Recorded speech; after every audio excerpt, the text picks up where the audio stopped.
Catholic Daily Reflections, Thursday of the 7th week of Easter.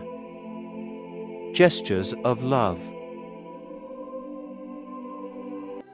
Lifting up his eyes to heaven, Jesus prayed saying, I pray not only for these, but also for those who will believe in me through their word, so that they may all be one, as you, Father, are in me and I in you, that they also may be in us, that the world may believe that you sent me. John 17:20-24. Over the past couple of weeks, we have been continually reading from chapter 14 to 17 of John's Gospel. These chapters contain Jesus' Last Supper Discourses and provide us with Jesus' last sermon, so to speak.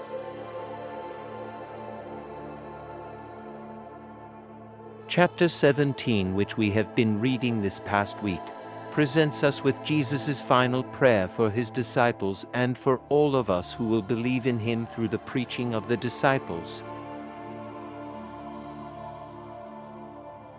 Each time we read from chapter 17, the lectionary begins the reading with the phrase lifting up his eyes to heaven.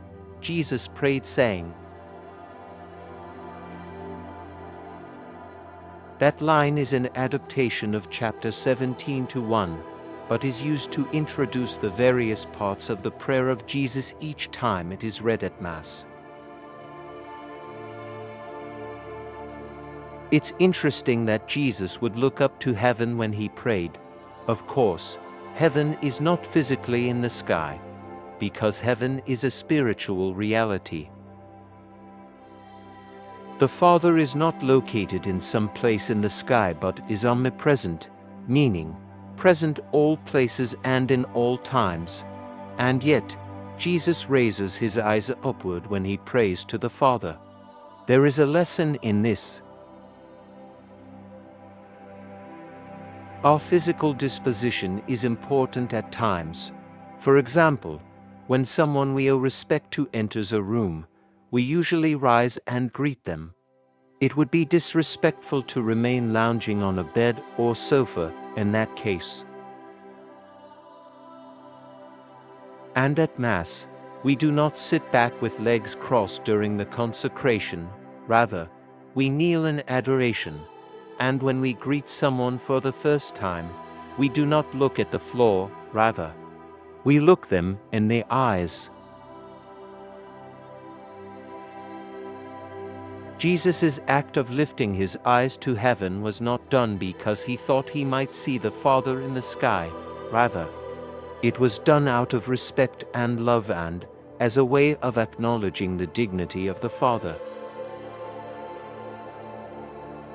This should teach us about our own bodily disposition and the message we communicate to others, especially to God in prayer.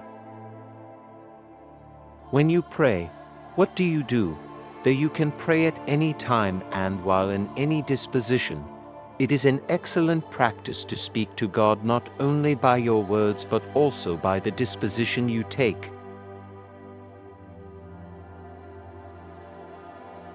Kneeling, raising your hands in prayer, falling prostrate before your Lord, sitting upright with attentiveness, etc., are all ways in which you communicate to God your love.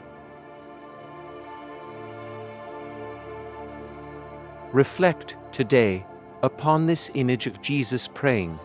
Gaze at how attentive he would have been as he lifted his sacred eyes upward, as a physical gesture honoring the glorious, all-powerful Father in heaven. Try to imagine Jesus' devotion, intensity, respect and burning love. Imitate this holy gesture of prayer and attentiveness to the Father and remind yourself of the importance of expressing your love in bodily form.